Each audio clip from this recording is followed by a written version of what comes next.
Miss Phathupats by Juan Crisostomo Soto.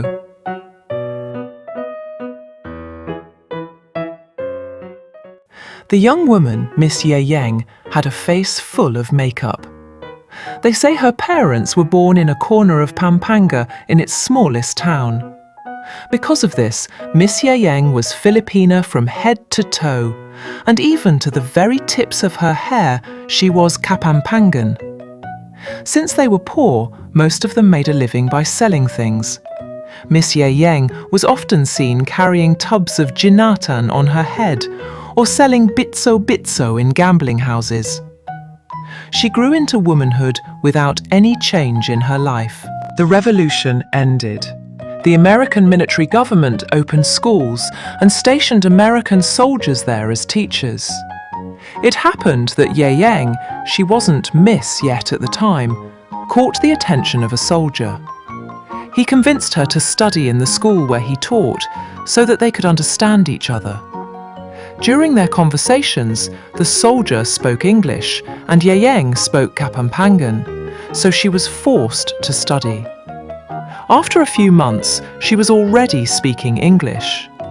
After 8 months, urged by the soldier teacher, she was sent to another town where she was assigned to teach. When she started teaching there, she amazed the townspeople because she seemed to know more English than they did.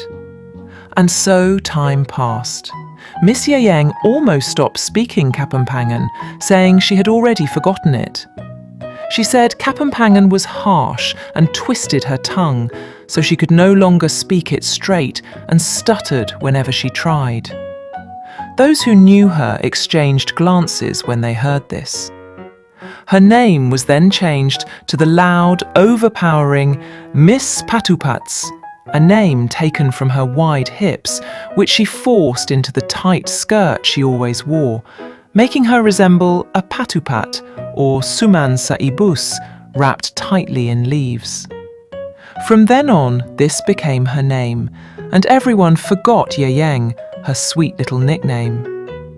Miss Phathupats became the common name. Life went on like this. Before long, Ing Emangabiran, a Kapampangan newspaper in Bacolor, came out. At a fiesta or velada in Town X, which Miss Phathupats attended, this paper was being read. She approached, but when she saw that it was written in Kapampangan, she curled her lip, shook her head and said, "Mi no entiende el Pampango."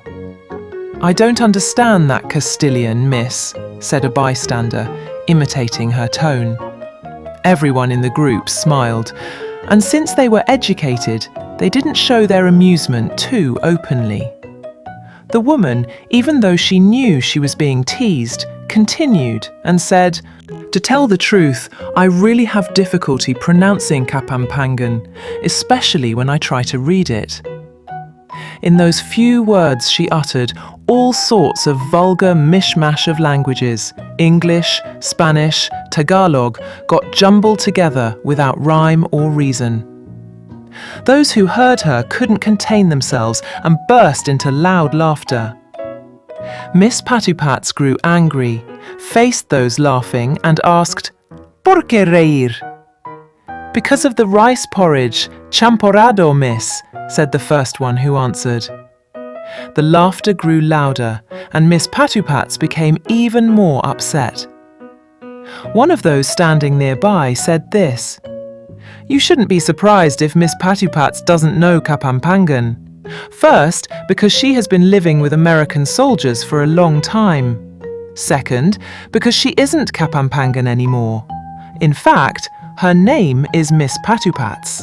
That was when the volcano erupted. With an explosion of fury, Miss Phathupats' pot boiled over, and from her flaming mouth burst the fire of Vesuvius. All the foulest Kapampangan curse words she had suddenly gathered in her blazing throat. "Walangia! Thief! Poison giver! Son of—" she spat in pure Kapampangan. "Ah, so she is Kapampangan," said the listeners. "Yes, didn't you know?" said those who knew her. "She's the daughter of old Yeyeng Pakbong, my townmate." The spectators roared with laughter. Miss Phathupats began to cry, and as she wiped her tears, the thick powder on her cheeks smeared away. Her real complexion appeared, darker than a ripe dewhat. When the crowd saw this, they laughed even harder and said, "Oh, she's dark. Yes, she's an American negress." There were shouts, applause, and roaring laughter. Miss Phathupats could not stand it any longer. She scrambled out of the place, saying, "Mi no vuelve en esta casa." "Goodbye, Miss Who Doesn't Know Kapampangan." "Goodbye, Miss Alice Roosevelt." "Goodbye, Miss Phathupats." That's how they ridiculed her, and poor Yeyeng left muttering to herself like a dog with its tail between its legs. There are so many Miss Phathupats today who no longer know Kapampangan or are ashamed of it because they can already speak English that sounds like mixed-up porridge. Miss Phathupats by Juan Crisostomo Soto.